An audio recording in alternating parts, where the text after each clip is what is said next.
I find it extremely fitting that this unit is on the desk for review when 3 years prior I was introduced to tube amplifiers from this company with the pendant. We have come full circle. This is their no bar held passion project, super flagship product, the Red October, and a culmination of all the knowledge that has been learned over the years to assemble by hand, component by component, an amplifier such as this. This is a direct heated triode single-ended amplifier incorporating dual mono power supply and a dual mono configuration in a single chassis for convenience sake. This amplifier has been constructed and designed using the old classic techniques of the early days. Constructed out of steel, a 70-pound monstrosity in a very small form factor that is so dense due to the transformers, honestly, it feels as though it's got its own gravitational pull. The Red October incorporates the 300B tubes supplied with gold lions. The input tubes are the 1-2 AX7 9-pin tubes due to the fact that you can buy old and new productions of this. The amplifier incorporates a 24-stepped attenuator in here, but every aspect of the unit is isolated into dual mono except the volume pot and the output jacks. This is a dual chassis, dual mono design constructed out of one piece for convenience sake. There are some interesting aspects about this amplifier. We have 5 single-ended 6.3 headphone outputs covering the impedance of 8 ohms, 16, 32, 100 and above. They have gone the full hog and incorporated taps out of the transformers directly to each one of these headphone outputs, not using voltage regulators, etc., to make sure that you get the perfect performance out of every impedance for every headphone you can possibly think of. On the rear of the unit, we have a very simplistic design with XLR inputs that is internally transformed to single-ended, a pair of RCA, speaker taps for 8 ohm speakers providing roughly 8 watts of power. Full specifications scrolling down the screen now. And as you can see, some of these specifications are pretty incredible for a tube amplifier. They have gone the full hog. Isolating the transformers, making sure each component is separate, crosstalk is non-existent. This unit is super flagship. No PCB boards inside. We have turret boards inside the entire unit, and all of these are in dual mono design. Honestly, on this unit, no expenses have been spared. It's going to last you a decade, if not a lifetime. The only reason you would get rid of this is if you want something else. And in my testing, as you can see on my head, one of the hardest headphones to drive properly, the planar HiFiMAN Susvaras, this thing has been a champion. But we have not reviewed it in isolation. This has been put up against the RAAL Audio WA33 Elite, the AIC10 Riviera, Cayin HA300 Mark IIs, and also the Feliks Audio Envy. There will be comparisons after the sound section. Let's jump to the setup config here at CMA. As I mentioned, those tube amplifiers and hybrids have been compared to this unit. But for the chain itself, we have used the Mac Mini as the source, the Rockner Wavedream server as Rune endpoint, the Rockner Wavedream signature as the DAC, the Hollow Audio May, the Wandler, and now Cyan 2 from Hollow Audio, covering from 1000 to 18,000 to make sure that we can see what this unit is capable of. For the tube roll-in, we have tested obviously the Gold Lions that resides in the unit itself, the Elrogs, and the Western Electrics. Using the stock supplied input tubes, we have tested some others as well, Telefunken and this pinch waist in here right now. The rectifier has been tested from stock to this upgraded one. Here's a full list of the tubes scrolling down the screen now. That covers the basics. As for headphones, DCA Stealth, HiFiMAN Susvaras, Focal Utopia 2022, all of the ZMF lineup of headphones, Verite, Atrium and Caldera, the Valkyria from Spirit Torino, LCD5 and everything else that has been coming through the studio for testing. That's enough background information, I think. If you want further in-depth literature, all the information will be down below. But let's get on to the most important aspect of this, because at the end of the day, no matter where it might be, no matter how much it must cost and how much it costs, this is still a tool for music reproduction. Let's discuss how this unit performs. I find these fashion projects very, very interesting. They seem to provide a certain entry into a sound performance that is very individualistic. I find myself recalling Orpheus HE1 from Sennheiser, the Warwick Acoustics Aperio, the Shangri-La Senior. All the reviews are here on the channel. Those are headphones though, systems. There is something that belongs about this system to those family of transducers. Using the Wave Dream signature, elevating the Red October's performance to its limits, using the Western Electric tubes, but in this scenario we're going to talk about stock for now, using the HiFiMAN Susvaras and the Valkyrias, we are fractionally behind the Orpheus. Technicality wise, it honestly feels as though sometimes we might go toe-to-toe with Aperio. The only aspect of Susvaras that is a little bit behind HE1 and Aperio is probably about 6-7% of resolution. The Red October's tonality, for those of you who have been lucky enough to venture into the Sennheiser booths at shows, is of the Orpheus with a touch more warmth, but not warmth in such a way that hides and softens the sound. Not with Wave Dream signature. No, it's a tonality like a red desert with a bright sunlight. It feels as though you are looking through a copper tinted sunglasses in a bright day. Its detail retrieval surpasses the WA33 Elite by a fraction, surpassing the AIC10 Riviera we reviewed yesterday. Certainly elevated over Envy. This is a true 300B tube amplifier. I would put its tonality alongside the Envy with Western Electrics, the Viva 845, and a touch of Mascobo 465. It belongs to that category. Its technical performance is closer to the WA33 Elite, providing the biggest stage I've heard on any amp, period. Spatial presentation was only replicated on Shangri-La Senior and the LTA Z10E we did last year, where it feels as though every element of sound has this sort of space between it so that you can pinpoint with accuracy things in the distance because they have their own stage within this massive 360-degree field all around you. But I think the marvelous thing about this type of performance has been the ability to shrink that stage.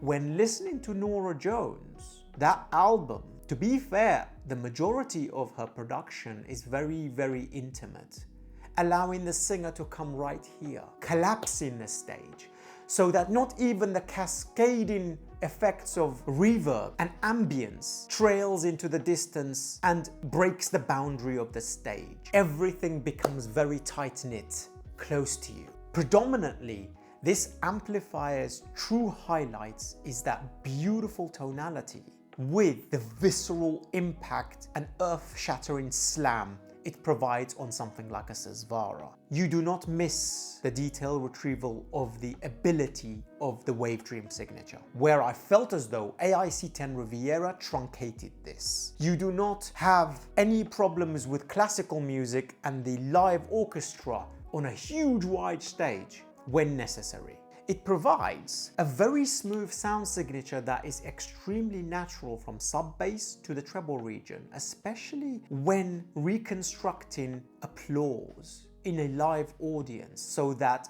the applause doesn't become crackly like frying chips. No, it's very textured, nuanced, so that it feels as though you are seeing each individual person in your mind's eye, rippling effect of the applause around you, and it's visceral. Vocals, without a doubt, might go toe-to-toe with HE1.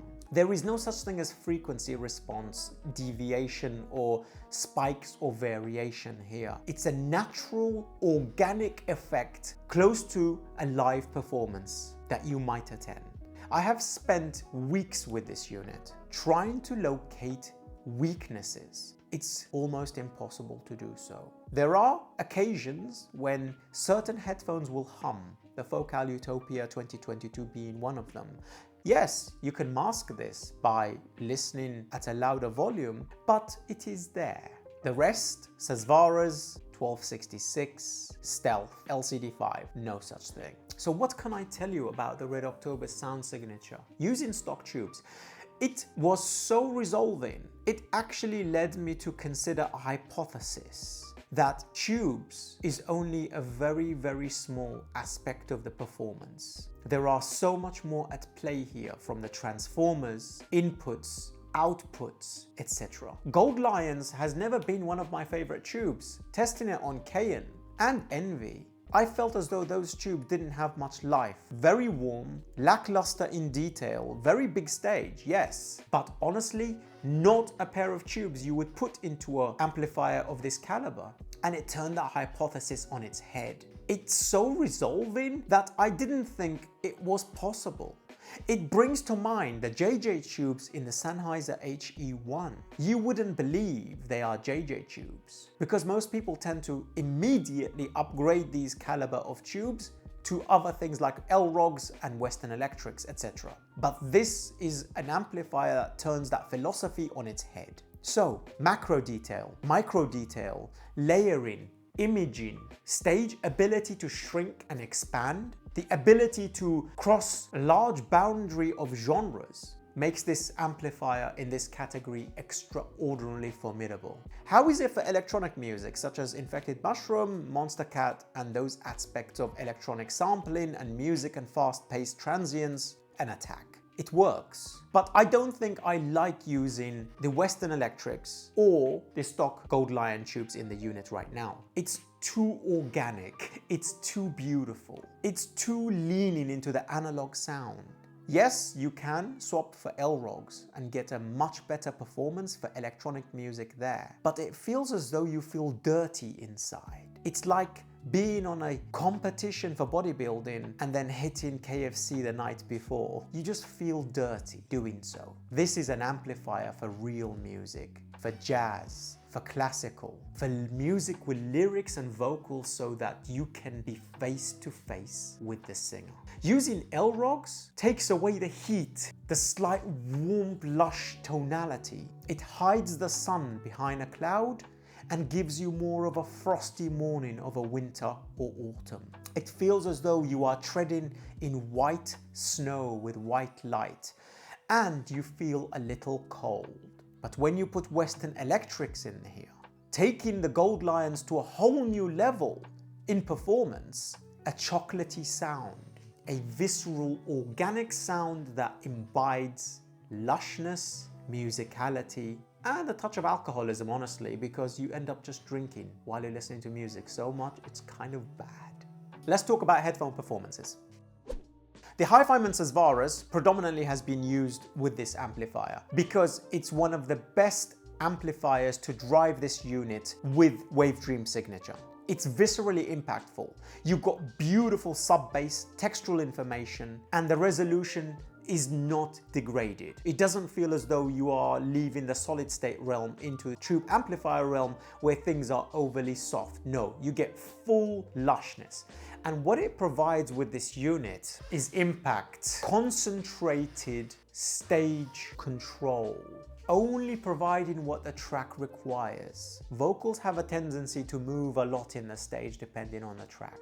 The slam of mid-bass, the rumble of sub-bass, the smoothness of the frequency response, and providing a lushness to the mid-range that this headphone usually lacks on other products. Absolutely exceptional. Full drivability.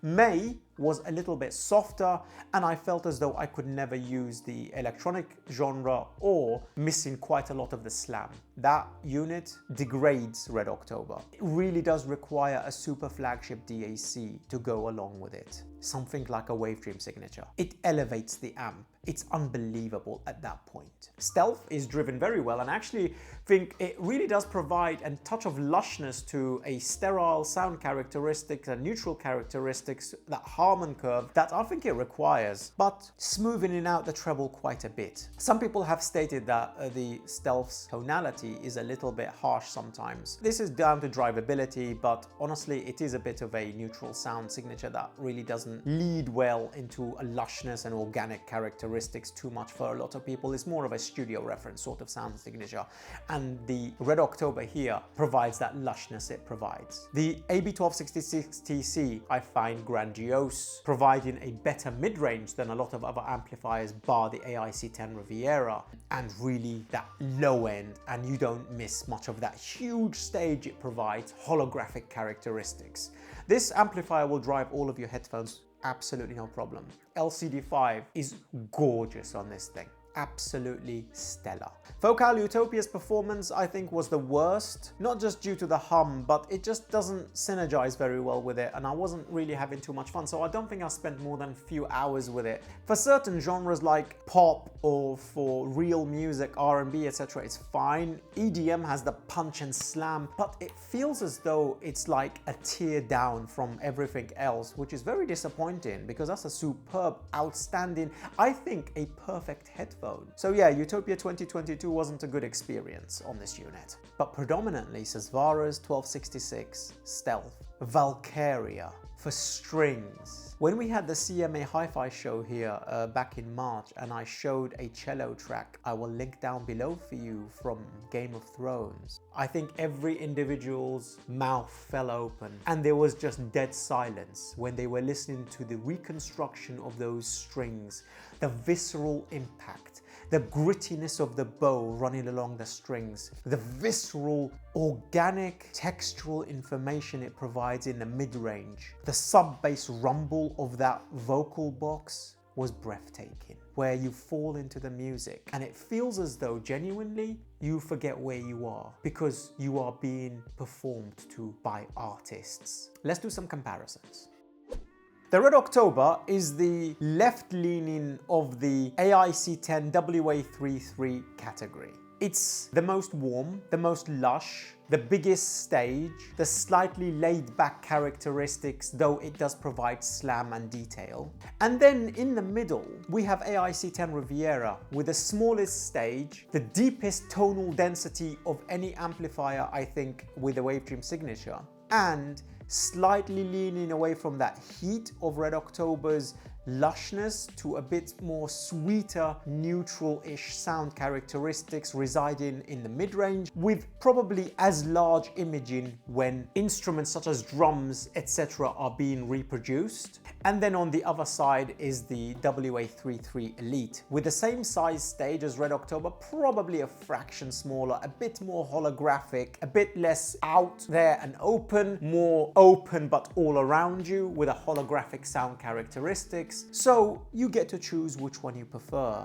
Ideally, like Jez, who lent us this unit, thank you so much, mate. The Red October and WA33 are opposite of each other, and they are the perfect balance of each other. Electronic music for 3.3 and organic textural information, metal and rock, and oh my god, electric guitars on this other category. And for those of you who just want one amplifier, I think AIC10 is bang in the middle. That's the one you need to buy because I think it's the most consistent amplifier out of everything. Just enough lushness to give you thrills. Just enough stage not to be too truncated. And definitely tonal density and weight and power enough to drive anything on the planet. But Red October is the guilty pleasure. Red October is the absolute end of the spectrum of I just want to listen to music. I really don't give a crap about anything else. I don't care what equipment is on my desk. Bring me close to the singer. Let her or him perform to me. Let me be in the auditorium of the orchestra. give me the most organic, realistic sound characteristics of instruments that I love or I play. Pianos, the tonal density of those hammers hitting those strings on a piano, not blurring images one after the other as you go up and down the scale, but the tonal density and weight of the keys, the visceral grit of a double bass when the bow runs along those strings, or a 12-string guitar being plucked at such speeds, 64 beats a minute, if not more, articulating every specific note. It's the best tube amplifier I have ever heard, alongside Viva 845, AIC10 Riviera, WA33 Elite. It's the perfect system with Susvara's and Wavedream signature, because 70,000 euros for HE1 is unobtainable. At a third of the price, I think you can build a Red October Wavedream signature Susvara setup, or maybe I'm exaggerating a little bit, maybe just over a third, if you shop carefully. And it's more versatile. You can have a slew of headphones on this setup. In conclusion, did the passion project succeed from Justin? It's a resounding yes. This is not an amplifier for everybody. This is an amplifier to show the capability of what is possible where tube amplifiers are concerned, and for those lucky few who are lucky enough to own such a thing. And I'm very sad it will have to be packed up this evening and leave the office. But you can be damn sure that's my next goal to obtain for the channel. Western Electrics, Gold Lions, even Elrogs provides a versatility on this amp. Input tubes, rectification, tube rectification, allowing for the leaning away from that solid state amplifier feel, yet providing the technicality of it, like Cayin HA300 Mark IIs, which I think was a bit lost on the Envy.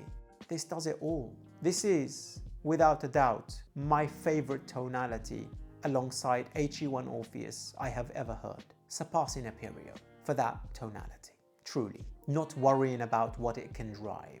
In conclusion, build quality. I think it's ridiculous to say such a thing. 5 tigers out of 5. Sound quality, 10 out of 10. 5 tigers out of 5. Headphone drivability, 5 tigers out of 5.